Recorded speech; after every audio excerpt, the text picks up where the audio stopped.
many people say that technical analysis is less complicated than fundamental. So what's your view on that? It's easier for people to understand visual patterns. Fundamental analysis more deals with numbers, and people sometimes cannot grasp the relationship between the number and the outcome in the market. And what's your top tip in keeping technical analysis as simple as possible? Learn to recognize the simple market structure. For example, you can use highs, lows, connect them into trends, and analyze them.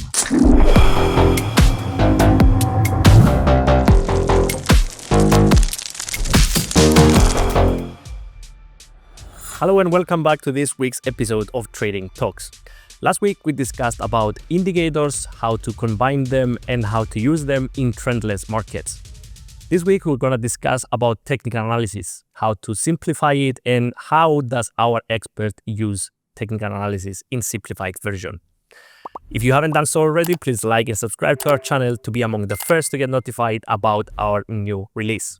My name is Antreas Themistoklelous, and today I have Stanislav Bernukhov. Hello, Stan. Hello, Andreas. Thank you for having me today. All right, so the general consensus is that technical analysis is more simple or less complicated than fundamentals, right? So what's your view on that? Is that true, or do you think it's... Depends on what you can do about that, because you may have it complicated, very much complicated. You can make it simple. Fundamental analysis might be more sophisticated because it deals with numbers, deals with macroeconomic publications and data. So we also need to filter that a lot. And you can actually make it simple in a way of applicable, and you can make it durable and robust, so because you can actually focus on numbers that make sense. So I don't say that it necessarily should be very complicated, but yes, fundamental analysis is a bit more sophisticated than technical. Yes, because you have all of these data that you need to keep track of, inflation, jobs. Yeah, because those relationships between the behavior of the market and fundamental publications, they are not so easy to understand. And people got confused about that and say, okay, I will not use fundamental analysis because it's very complex. I will stick to visuals. And also people are visual by nature, so that they are better off reading visual information, recognizing patterns, images, drawings, so you name it. So that's why people tend to gravitate towards technical analysis. But I don't say that it is very easy to read, because it might be misleading, because you can have 5 traders, 2 of them will see a trend following pattern, 2 of them will see the reversal pattern, and 1 will see nothing, and all of them will be right. So it's context dependent, so it's not so easy to distinguish good opportunities against the bad ones. So it's not easy to distinguish signal from the noise. That's the main pillar of technical analysis. Yeah, in a room of 10 traders you have 10 different opinions. Maybe not 10, but at least 3. Yes, yeah. Okay, so in my mind, I have that technical analysis is like learning to ride a bike. Once you learn how to do that, you can just apply it to every chart, every instrument, every index, more or less the same. But fundamentals, on the other hand, is more, keep learning and coming up with how, for example, higher inflation affects Euro-USD. It's higher to connect those dots. Yes, because it depends on the asset class, right? Commodities may have their own internal patterns which are not visible on currency pairs, for example, or are not visible for stocks. So fundamental influences that might vary upon asset classes. But technicals, yeah, that they're pretty much working on every chart. Though I would say that every asset has its own character, its own level of noise, for example, and the durability of technical analysis. On the daily chart, it's pretty much similar for all of them. So if you go inside of the day, the picture starts to be viewed very differently than on the daily chart.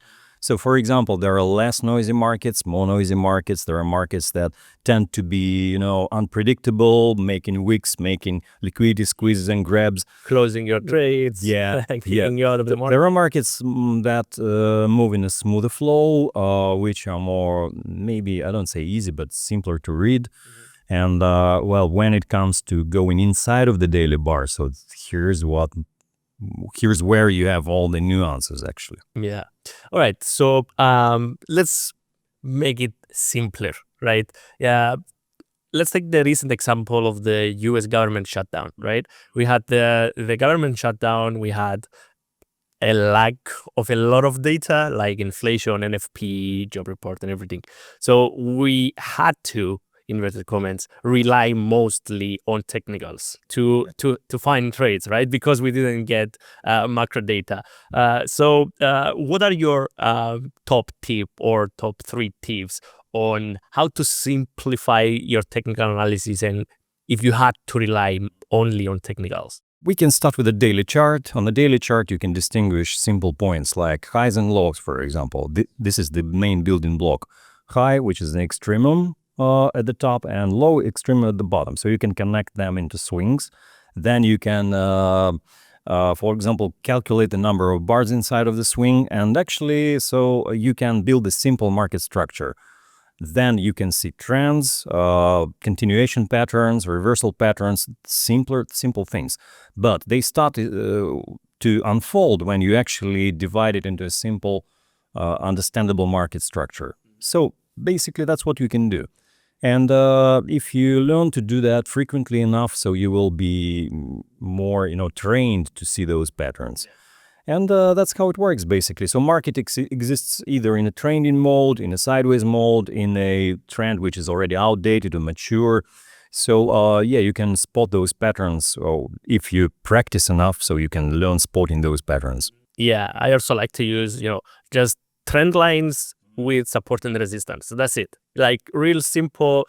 As long as you can, make it as simple as possible, it's easier. And you can test, so you can make something simple, so you can go back in history and test it.